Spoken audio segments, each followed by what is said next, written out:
In the first tensile test, a plain carbon steel with yield point phenomenon is to be tested. This is the test piece.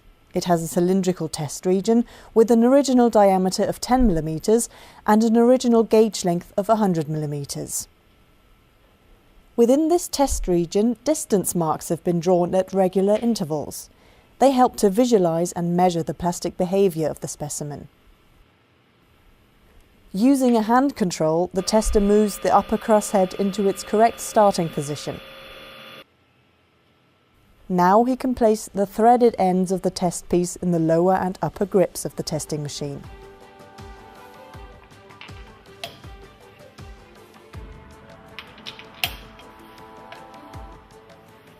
In the next step, he swings the extensometer into its working position and checks that everything is correctly prepared.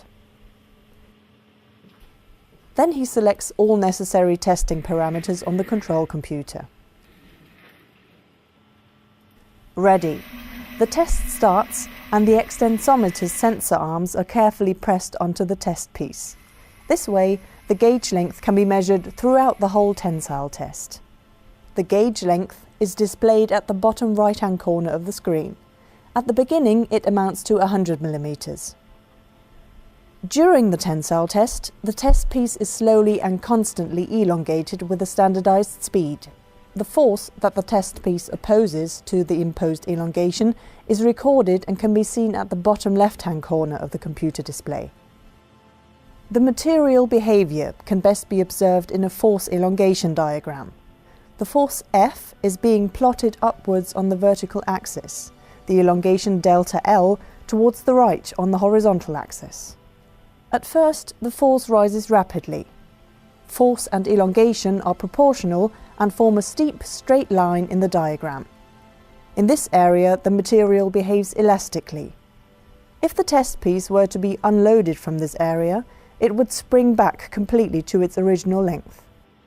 In materials with yield point phenomenon, the end of the elastic area can be seen clearly.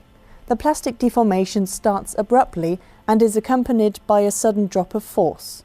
If the test piece were to be unloaded now, it would not spring back to the original length, but instead show a permanent elongation. In the next stage of the tensile test, an almost constant force level with slight fluctuations occurs. This phenomenon is called the Luders effect. After a certain strain, known as the Luder strain, the force increases again. The material opposes an increasing force against the imposed elongation. It strain hardens. Up to the point of maximum force, the test piece is strained uniformly along its length. This means that the test piece gets longer and thinner but keeps a cylindrical shape.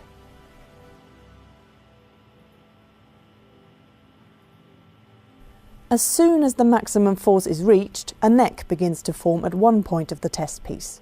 All further plastic deformation now only takes place at the neck, and eventually the test piece fractures there.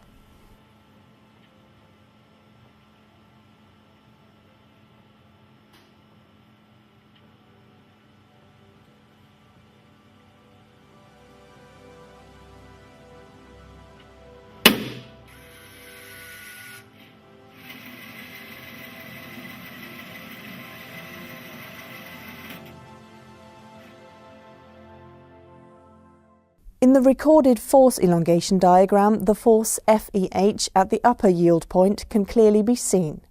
This is the highest force the test piece can sustain elastically. FEL is defined as the force at the lower yield point, Fmax as the maximum force. Using these forces, the strength properties of materials can be calculated. The upper yield strength REH is calculated by dividing the force FEH by the original cross-sectional area S0. The lower yield strength REL is defined in a similar way. The maximum force divided by the original cross-sectional area is called tensile strength RM. In the last step, the tester swings the extensometer back into its resting position and removes the broken test piece.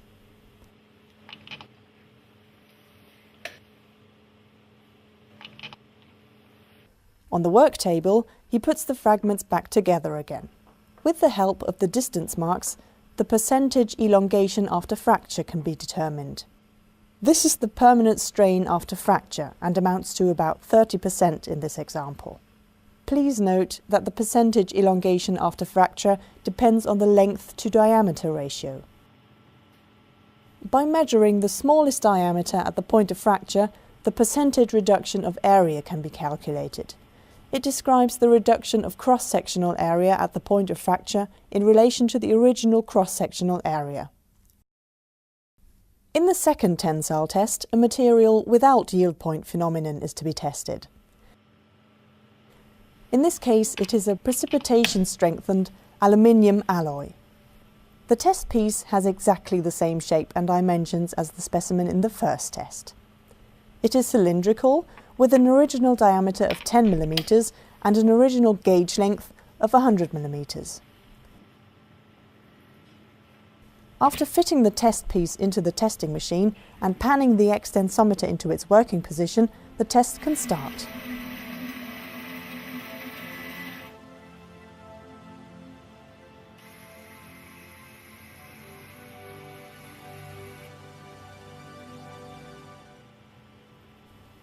The initial linear curve in the force elongation diagram again shows the elastic behavior of the material.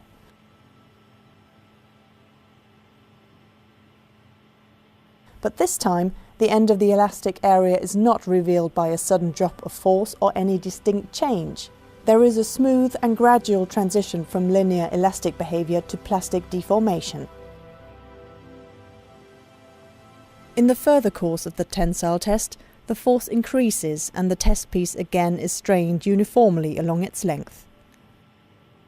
At the point of maximum force, a neck develops, and all subsequent plastic deformation is confined to this neck until fracture finally occurs there.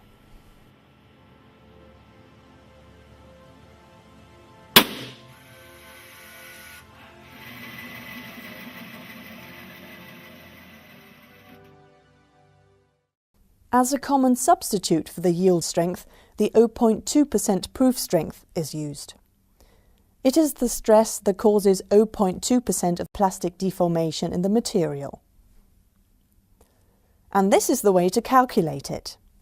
First of all, the elongation that corresponds to 0.2% of strain has to be computed. For an initial gauge length of 100 mm, the result is 0.2 mm.